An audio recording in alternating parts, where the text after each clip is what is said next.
Question number 1. ఏ దేశ ప్రధాని క్రిస్టోఫర్ లుక్సాన్ రైసీనా డైలాగ్ 2025కు చీఫ్ గెస్ట్గా హాజరయ్యారు? చూడండి, క్రిస్టోఫర్ లుక్సాన్. ఈ క్రిస్టోఫర్ లుక్సాన్ ఏ దేశ ప్రధానమంత్రి అంటే న్యూజిలాండ్ దేశ ప్రధానమంత్రి. మన దేశంలో రైజినా డైలాగ్ ప్రతి ఏటా జరుగుతుందన్నమాట. ఈ ఏడాది ఎన్నవ ఎడిషన్ అంటే 10వ ఎడిషన్. 10వ ఎడిషన్ రైజినా డైలాగ్కి చీఫ్ గెస్ట్గా ఈ న్యూజిలాండ్ ప్రధానమంత్రి క్రిస్టోఫర్ లుక్సాన్ హాజరు కావడం జరిగింది. మార్చి 17వ తేదీన భారత ప్రధానమంత్రి నరేంద్ర మోడీ మరియు న్యూజిలాండ్ దేశ ప్రధానమంత్రి క్రిస్టోఫర్ లుక్సాన్ ఇద్దరు కూడా సంయుక్తంగా రైజినా డైలాగును ప్రారంభించారు. ఎన్నవ ఎడిషన్? 10వ ఎడిషన్. 2016లో ప్రారంభించబడింది రైజినా డైలాగు. 2016లో ప్రారంభించబడింది. ఇప్పుడు జరిగినటువంటిది 10వ edition. Theme Kalachakra, people, peace, planet. Kalachakra, people, peace, planet. ఇది థీమ్ అన్నమాట. 125 దేశాల ప్రతినిధులు హాజరయ్యారు. 125 దేశాల ప్రతినిధులు, 3200 మంది హాజరు కావడం జరిగింది. రైసీనా డైలాగు ఎందుకోసం నిర్వహిస్తారంటే సెక్యూరిటీ కోసం, భద్రత కోసం. రైసీనా డైలాగ్ ఎందుకు నిర్వహిస్తారు? సెక్యూరిటీ, భద్రత కోసం. రైసీనా అనే పేరు ఎలా వచ్చిందంటే కనుక, ఢిల్లీలో రైసీనా అనే ప్రాంతం ఉంటుంది. రాష్ట్రపతి భవన్ కావచ్చు, అదేవిధంగా అక్కడ చాలా ముఖ్యంగా ప్రభుత్వ భవనాలు, మన సెక్రటరీస్ ఉంటాయి కదా, అవన్నీ కూడా అక్కడే ఉంటాయి రైజినాలో.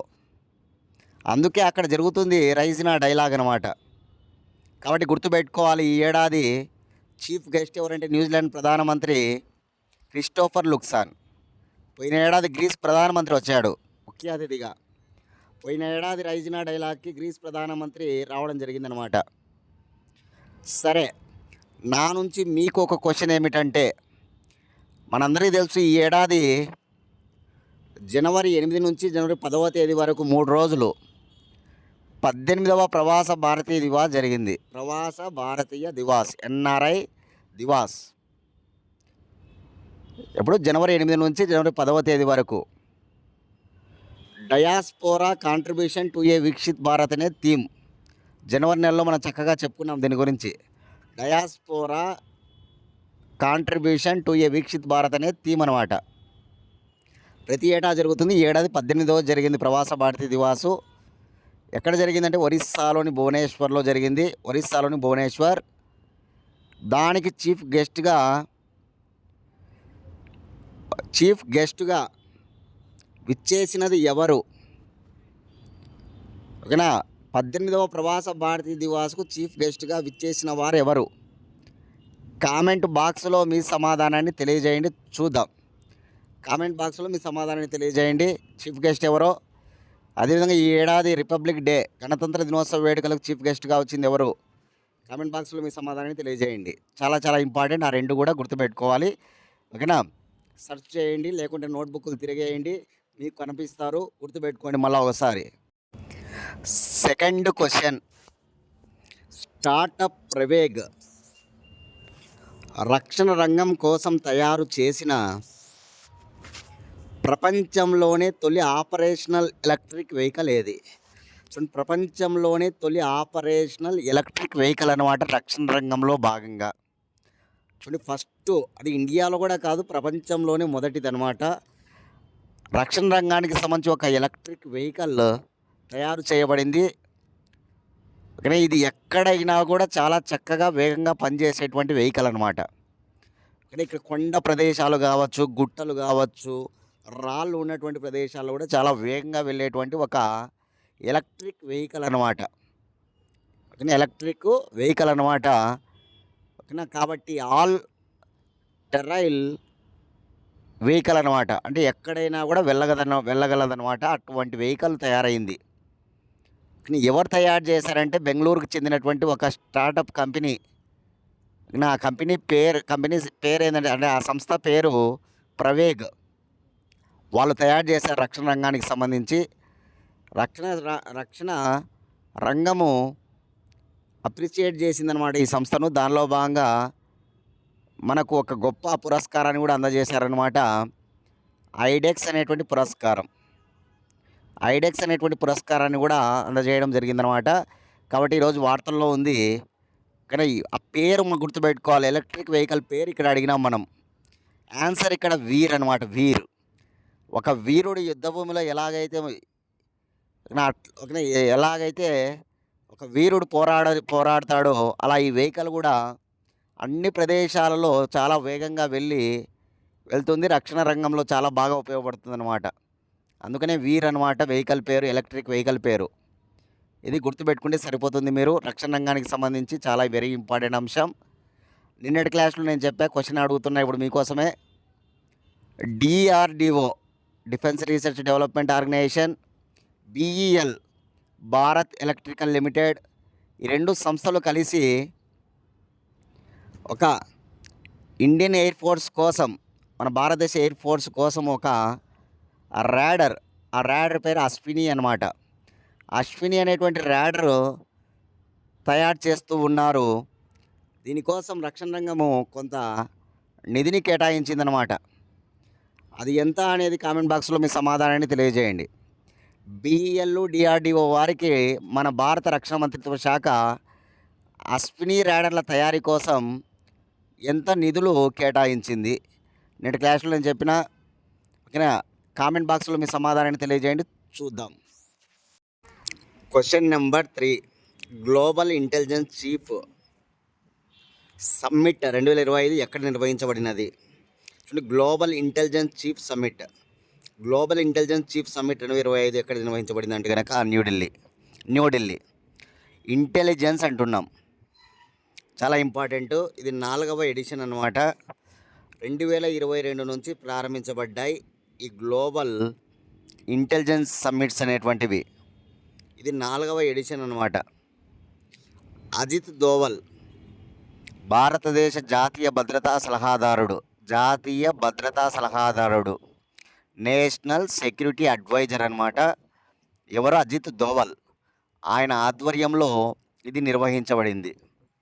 ప్రతి ఏటా దీనిని ఎవరు నిర్వహిస్తారు అంటే కనుక రీసెర్చ్ అండ్ అనాలసిస్ వింగ్, రా అంటాం, RAW. భారతదేశానికి సంబంధించి గొప్ప వింగ్ అనమాట. అంటే దేశం వెలుపల ఇంటెలిజెన్స్ నిర్వహించడం కోసం ఉన్నటువంటి సంస్థ, మన దేశానికి సంబంధించిన ఒక సంస్థ రా, రీసెర్చ్ అండ్ అనాలసిస్ వింగ్ అంటాం, రా. ఆ రా మరియు అదేవిధంగా ఈ సెక్యూరిటీ, నేషనల్ సెక్యూరిటీ, జాతీయ భద్రత సంస్థ కలిసి ఈ సమ్మిట్ను నిర్వహించాయన్నమాట. ఈ సమ్మిట్కు అమెరికా నిఘా వ్యవస్థ డైరెక్టర్ తులసి గబ్బార్డ్, అమెరికా నిఘా వ్యవస్థ డైరెక్టర్ తులసి గబ్బార్డ్ కూడా హాజరయ్యాడు. చూడండి, మన ఢిల్లీలో నిర్వహించబడినటువంటి ఈ గ్లోబల్ ఇంటెలిజెన్స్ చీఫ్ సమ్మిట్కు ముఖ్యంగా ఐస్ ఇంటెలిజెన్స్ అలయన్స్ చీఫ్లు పాల్గొన్నారు. Ice intelligence chief.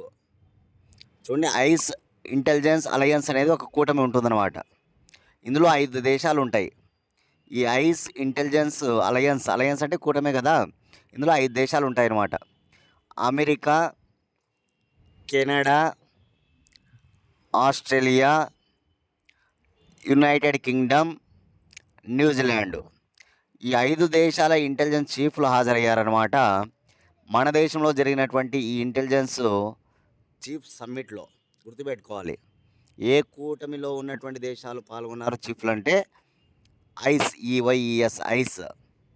ఇంటెలిజెన్స్ అలయన్స్లో ఉన్నటువంటి దేశాల చీఫ్లు హాజరయ్యారనమాట. అది గుర్తుపెట్టుకోవాలి మీరు దీనికి సంబంధించిన సమాచారంలో. Question number 4.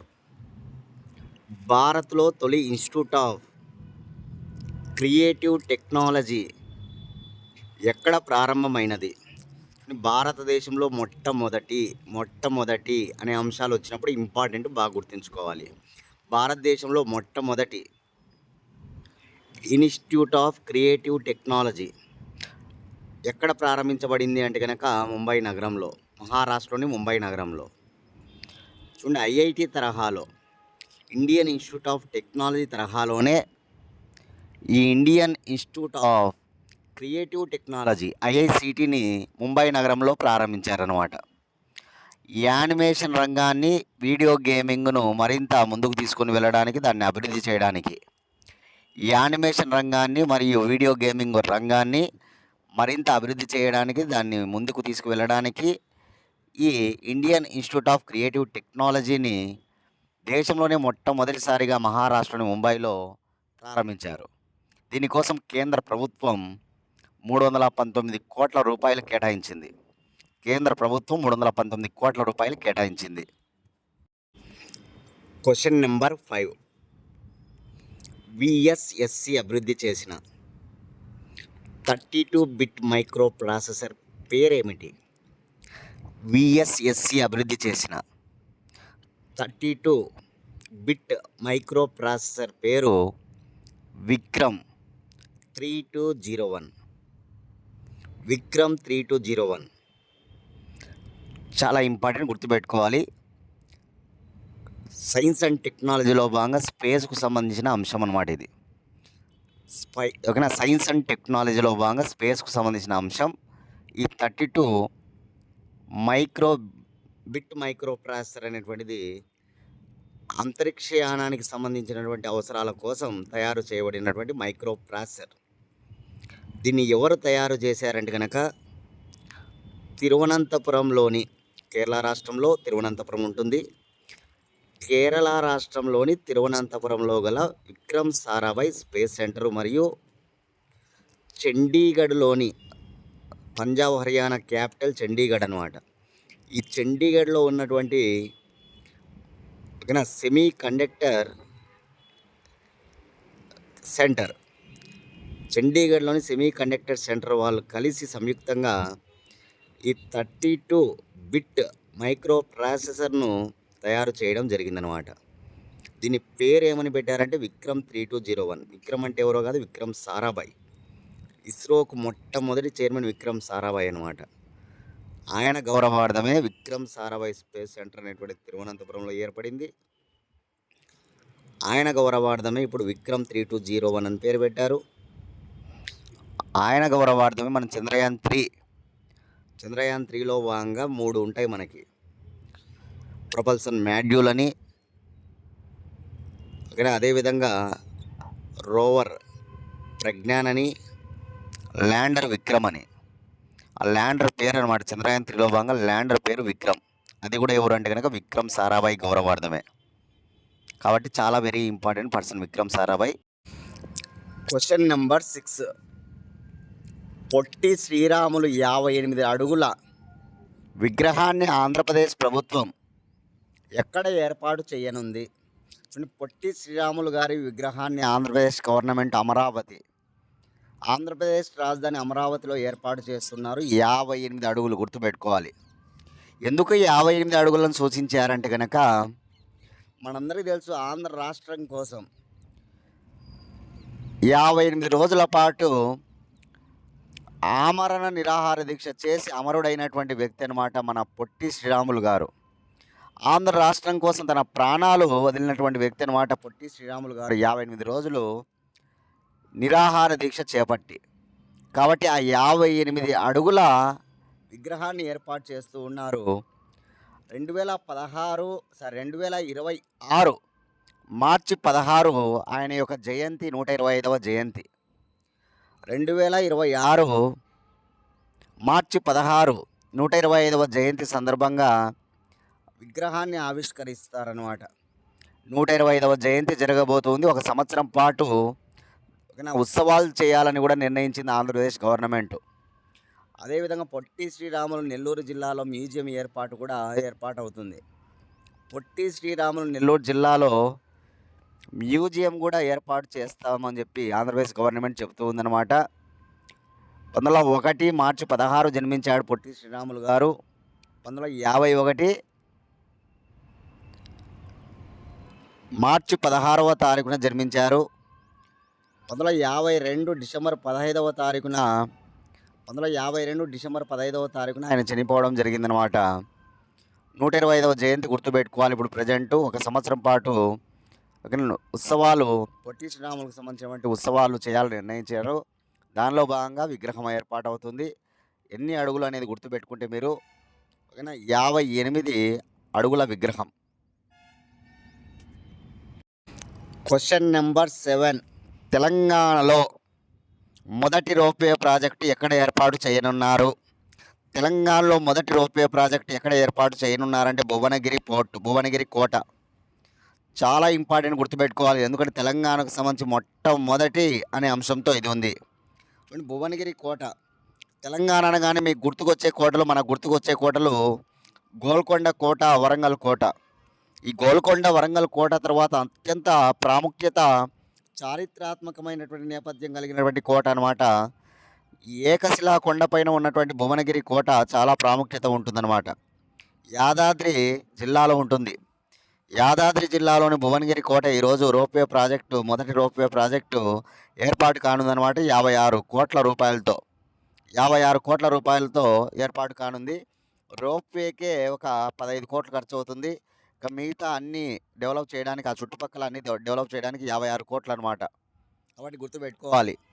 హైదరాబాదు హైవే నుంచి 1 కిలోమీటర్ మేర, హైదరాబాదు హైవే నుంచి 1 కిలోమీటర్ మేర ఈ భువనగిరి కోటకు 1 కిలోమీటర్ మేర రోప్వే వేయనున్నారనమాట. కాబట్టి గుర్తుపెట్టుకోవాలి. 56 కోట్ల రూపాయలతో. దేని కింద అంటే కనుక స్వదేశీ దర్శన్ 2 కింద, కేంద్ర ప్రభుత్వానికి సంబంధించిన స్వదేశీ దర్శన్ 2 కింద ఇది శాంక్షన్ అయిందనమాట. స్వదేశీ దర్శన్ కింద దేశవ్యాప్తంగా మొత్తం 34 ఉన్నాయి.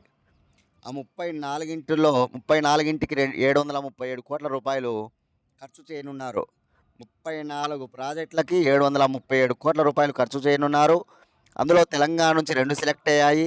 యాదాద్రిలోని భువనగిరి కోట ఒకటైతే, 2 వికారాబాద్ జిల్లాలోని అనంతగిరి ఫారెస్ట్ ఏరియా, వికారాబాద్ జిల్లాలోని అనంతగిరి ఫారెస్ట్ ఏరియా సెలెక్ట్ అయిందన్నమాట. 2 గుర్తుపెట్టుకోవాలి. స్వదేశీ దర్శన్ 2 కింద తెలంగాణ నుంచి ఏ 2 సెలెక్ట్ అయ్యాయంటే ఈ 2 సెలెక్ట్ అయ్యాయి. ఒకటి వికారాబాద్ జిల్లాలోని అనంతగిరి అయితే, 2 యాదాద్రిలోని భువనగిరి. కాబట్టి చాలా ఇంపార్టెంట్ ఈ రోప్వే ప్రాజెక్టు గుర్తుపెట్టుకోవాలి. రోప్వే అంటే తెలుసు కదా. టూరిజం డెవలప్మెంట్ మరింత అభివృద్ధి కావాలంటే ఈ రోప్వేలు అవసరం అనమాట. ఎందుకంటే ఇవి కొండలు, కోటలు కాబట్టి ఇవి ఎక్కాలంటే చాలా కష్టతరం. అదే రోప్వే ఉన్నట్లయితే కనుక తక్కువ టైంలో అక్కడికి చేరుకొని దాన్ని మనం టూరిస్టులు చాలా చక్కగా దాన్ని దర్శించవచ్చు అన్నమాట. కాబట్టి ఈ రోప్వేలు పనికొస్తాయి. కాబట్టి గుర్తుంచుకోవాలి. రోప్వే అనేటువంటిది ఎక్కడి నుంచి ఎక్కడి వరకు అంటే కనుక ఈ హైదరాబాద్ హైవే నుంచి 1 కిలోమీటర్ మేర ఈ భువనగిరి కోటకు వెళ్తుందన్నమాట. ఓకేనా. చాలా ఇంపార్టెంట్. దేశంలో చాలా గొప్పగా 2022లో కేంద్ర ప్రభుత్వం బడ్జెట్లో ఈ పర్వతమాల పరియోజన అనేటువంటి ప్రాజెక్టు కూడా తీసుకొచ్చిందనమాట. పర్వతమాల పరియోజన ప్రాజెక్ట్ అంటే 2 పర్వతాల మధ్య ఇలాంటివి డెవలప్ చేసి పర్యాటకాన్ని మరింత అభివృద్ధి చేయడం అన్నమాట పర్వతమాల పరియోజన ఉద్దేశం. Question number 8. భారతదేశపు తొలి ఫిట్ ఇండియా కార్నివాల్ 2025 ఎక్కడ నిర్వహించబడినది? చూడండి, fit India carnival, fit India carnival, heading fit India carnival 2025 ఎక్కడ జరిగింది అంటే జరిగిన ప్రదేశం న్యూఢిల్లీ. మార్చి 16, మార్చి 17, మార్చి 18 3 రోజుల పాటు. ఎవరు ప్రారంభించారు అంటే కేంద్ర క్రీడల మరియు యువజన వ్యవహారాల మంత్రి, క్రీడా మరియు యువజన వ్యవహారాల మంత్రి మన్సుఖ్ మాండవియా మన యొక్క sports and youth affair minister అన్నమాట. మన్సుఖ్ మాండవియా ఆయన ప్రారంభించాడు ఈ ఫిట్ ఇండియా కార్నివాల్ను. ఓకేనా. దీనిలో భాగంగా ఫిట్నెస్ను పెంచుకోవడం, ఔత్సాహికులు ఎంతోమంది ఇక్కడికి రావడం జరుగుతుందన్నమాట. గొప్ప గొప్ప ఫిట్నెస్ ఔత్సాహికులు, వారి ఆధ్వర్యంలో వారు చెప్పిన విషయాలను మనం పాటిస్తే ఫిట్నెస్ పెంచుకోవచ్చు అనమాట. ఆ క్రమంలో తీసుకొచ్చినటువంటి గొప్ప ఒక సమావేశం అన్నమాట ఈ కార్నివాల్. మన్సుఖ్ మాండవియా క్రీడలు మరియు యువజన వ్యవహారాల మంత్రి దీన్ని ప్రారంభించడం జరిగిందనమాట. అదేవిధంగా ఆయుష్మాన్ ఖురానా హాజరు కావడం జరిగింది. ఎవరి ఆయుష్మాన్ ఖురానా అంటే బాలీవుడ్ యాక్టర్. ప్రధానమంత్రి నరేంద్ర మోడీ ఫిట్ ఇండియాకు బ్రాండ్ అంబాసిడర్గా బాలీవుడ్ యాక్టర్ ఆయుష్మాన్ ఖురానాను ఇదివరకే ఆయన పెట్టాడనమాట. కాబట్టి ఇప్పుడు ఫిట్ ఇండియాకి ఈ కార్నివాల్ జరుగుతుంది కాబట్టి ఓకేనా ఆయన హాజరు కావడం జరిగిందనమాట. బాలీవుడ్ యాక్టర్ ఆయుష్మాన్ ఖురానా, అది కూడా మనం గుర్తుపెట్టుకోవాలి ఖచ్చితంగా. భారతదేశ ఫిట్ ఇండియాకి బ్రాండ్ అంబాసిడర్ ఎవరైనా అడుగుతారు స్టాక్ జీకేలో ఆయనే ఆయుష్మాన్ ఖురానా అనమాట. ఓకేనా, ఇవి గుర్తుంచుకోవాలి. న్యూఢిల్లీలో జరిగింది, జవహర్లాల్ నెహ్రూ స్టేడియంలో చాలా బ్రహ్మాండంగా ఈ కార్నివాల్ జరిగిందనమాట.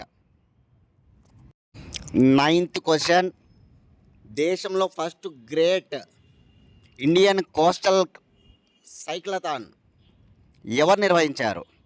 First great Indian cyclothon, first Indian great coastal cyclothon. Coastal అంటే తీర ప్రాంతానికి సంబంధించిన భద్రత కోసం ఫస్ట్ ఇండియన్ గ్రేట్ కోస్టల్ సైక్లథాన్ను నిర్వహించిన వారు సిఐఎస్ఎఫ్ వారు. CISF central industrial security force. మన దేశానికి సంబంధించిన భద్రతా దళాలు సిఐఎస్ఎఫ్ ఒకటి అనమాట. కాబట్టి తీర ప్రాంతంలో ఉన్న స్మగ్లింగు, టెర్రరిజము దీన్ని అరికట్టడం కోసం సిఐఎస్ఎఫ్ వారు గొప్పగా ఒక సైక్లథాన్ నిర్వహించారు. అదే ఇప్పుడు రోజు న్యూస్ అనమాట. అది తొలిసారిగా గుర్తుపెట్టుకోవాలి. ఓకేనా, చూడండి, సిఐఎస్ఎఫ్ అనేటువంటిది ఒక భద్రతా దళం. మన ఇండియాలో Indian army, Indian navy, Indian air ఫోర్స్తో పాటు బిఎస్ఎఫ్ అని, సిఐఎస్ఎఫ్ అని ఇలా ఉంటాయి. ఇండియన్ ఆర్మీ చీఫ్ ఇప్పుడు Upendra Dwivedi, Indian navy chief Dinesh Kumar Tripathi, Indian air force chief Amar Preet Singh, border security force చీఫ్గా దల్జీర్ సింగ్. అదేవిధంగా ఈ సిఐఎస్ఎఫ్ చీఫ్గా ఎవరున్నారు ఇప్పుడు అంటే కనుక రాజ్విందర్ సింగ్ భట్టి ఉన్నారు.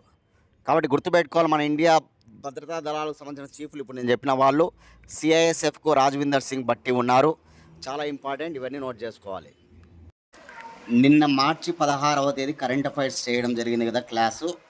దానికి సంబంధించి మీకు క్వశ్చన్స్ ప్రాక్టీస్ కోసం కావాలనుకుంటే కరెంట్ అఫైర్స్ క్లాసు మార్చి 16వ తేదీకి సంబంధించి మీరు 8186006848 అనే నెంబర్కి హాయ్ అని వాట్సాప్ మెసేజ్ చేయండి. నేను ఆ క్వశ్చన్ పేపర్ మీకు సెండ్ చేయడం జరుగుతుందన్నమాట. ఓకేనా, అదేవిధంగా డైలీ ఎగ్జామ్స్ రాసుకోవాలనుకుంటే మీరు కాల్ చేయండి. చూడండి, కానిస్టేబుల్ ఎగ్జామ్స్ సంబంధించి నిన్న సుప్రీంకోర్టు కేసు మనకు తెలిసిన విషయమే. అది మే 1కి వాయిదా వేయడం జరిగిందనమాట కానిస్టేబుల్ ఎగ్జామ్స్ సంబంధించి. కాబట్టి టైం మరింత మనకి రావడం జరిగిందనమాట. మే 1వ తేదీ మనకి ఓకేనా ఈ సుప్రీంకోర్టు కేసు ఏమవుతుందని మనం వేచి చూడాలి. ఆ కేసు తర్వాతనే మనకి ఎగ్జామ్స్ అనేటువంటివి జరుగుతాయి. కాబట్టి అందరూ కూడా బాగా చదువుతారండి. కొద్దిగా పోస్ట్పోన్ చేశారు కదా అని చెప్పి మనం నెగ్లెక్ట్ చేస్తే మళ్ళీ చాలామంది ఇబ్బందులు పడతారు. కాబట్టి ఎట్టి పరిస్థితుల్లో ఎవరు కూడా డ్రాప్ కాకుండా, మైండ్ మార్చుకోకుండా ఇదివరకు ఎలాగైతే మీ యొక్క ప్రిపరేషన్ సాగిస్తున్నారో అదే విధంగా అదే టెంపుతో మీరు ఒక్క ఇంచు కూడా తగ్గకుండా వెళ్ళిపోవాలి. ఓకేనా, అదేవిధంగా మీకోసం మేము ఎగ్జామ్స్ బాగా కండక్ట్ చేస్తున్నాం. ప్రతి ఒక్కరు కూడా ఎగ్జామ్స్ యూటిలైజ్ చేసుకోండి. ఓకేనా, కాబట్టి మన నెంబర్కి ఫోన్ చేసి ఎగ్జామ్ వివరాలు కనుక్కొని మీరు డైలీ ఎగ్జామ్స్ కూడా రాసుకోవచ్చు. అన్ని సబ్జెక్టులు history, polity, geography, biology, GK, current affairs ఇట్లా ఎగ్జామ్స్ పెడుతున్నాం అన్నమాట. కాబట్టి యూటిలైజ్ చేసుకోండి బాగా. ఓకేనా, లాస్ట్ క్వశ్చన్ చూద్దాం. ఇంటర్నేషనల్ మాస్టర్ ఛాంపియన్స్ ట్రోఫీ 2025 విజేత ఏది? భారతదేశం అన్నమాట. భారత్ విన్నర్ అయింది, ఫస్ట్ టైం టైటిల్ సాధించింది. ఇదివరకు ఎప్పుడు టైటిల్ లేదు ఇండియాకు. మాస్టర్ అంటే కనుక ఇక్కడ ఏంటంటే కనుక సీనియర్స్ అనమాట. వీళ్ళు రిటైర్మెంట్ అయింటారు కదా, వాళ్ళందరూ కూడా ఇక్కడ ప్రొఫెషనల్ క్రికెటర్స్ అందరు కూడా ఆడతారనమాట. ఫర్ ఎగ్జాంపుల్ మన భారతదేశ టీం అయితే కనుక సచిన్ టెండూల్కరు, అంబటి రాయుడు, యువరాజ్ సింగ్ వీళ్ళందరూ కూడా మనం చూడవచ్చు అనమాట అక్కడ. ఓకేనా, అదేవిధంగా ఇర్ఫాన్ పఠాను, యూసఫ్ పఠాను వీళ్ళందరూ ఇప్పుడు రిటైర్మెంట్ ప్రకటించిన వాళ్ళే. కాబట్టి టైటిల్ మనకే వచ్చింది, విన్నర్ మనమే అయ్యాం. రన్నర్ వచ్చేసి వెస్టిండీస్ మాస్టర్స్. ఇండియన్ మాస్టర్స్ వచ్చేసి విన్నర్. వెస్టిండీస్ మాస్టర్స్ వచ్చేసి రన్నర్. ఎక్కువ స్కోర్ చేసింది ఎవరు అంటే కనుక షేన్ వాట్సన్. ఆస్ట్రేలియా మాస్టర్స్ షేన్ వాట్సన్, గుర్తుపెట్టుకోవాలి. షేన్ వాట్సన్ ఎక్కువ స్కోర్ చేశాడు ఈ ట్రోఫీలో. ఈ సిరీస్లో ఎక్కువ స్కోర్ చేసింది Shane Watson. Australia masters 361 score అనమాట తనది, 361. అదేవిధంగా ఎక్కువ వికెట్లు తీసిన వాళ్ళు దోహర్తి, 10 వికెట్లు దోహర్తి, అతను కూడా ఆస్ట్రేలియా మాస్టర్సే. అదేవిధంగా నర్స్ వచ్చేసి 10 వికెట్లు తీశాడు. ఇద్దరు 10 వికెట్లే వీళ్ళు. దోహర్తి 10 వికెట్లు, నర్సు 10 వికెట్లు. నర్స్ వచ్చేసి వెస్టిండీస్ మాస్టర్స్ అనమాట. వెస్టిండీస్ విన్నర్ వచ్చేసి ఇండియన్ మాస్టర్స్, రన్నర్ వచ్చేసి వెస్టిండీస్ మాస్టర్స్. రెండు దానిలో ఇండియా ఉంది, అలా గుర్తుపెట్టుకోవచ్చు. నా నుంచి మీకు ఒక క్వశ్చన్ ఏమిటంటే కనుక ఇండియాలోనే జరిగిందనమాట, ఇది గుర్తుపెట్టుకోవాలి. ఏ దేశం ఆతిథ్యం ఇచ్చిందంటే ఇండియా. నా నుంచి మీకు క్వశ్చన్ ఏంటంటే నిన్న WPL గురించి చెప్పా. WPL విన్నరు, రన్నరు, అదేవిధంగా ప్లేయర్ ఆఫ్ ద సిరీస్, ఎక్కువ వికెట్లు ఎవరు తీశారు, ఎక్కువ స్కోర్ ఎవరు చేశారు. కామెంట్ బాక్స్లో మీ సమాధానాన్ని తెలియజేయండి. WPL 2025 okay. ఎన్నవది ఇది థర్డ్ టైటిల్ అన్నమాట, ఓకేనా. కాబట్టి నోట్ చేయండి, చూద్దాం.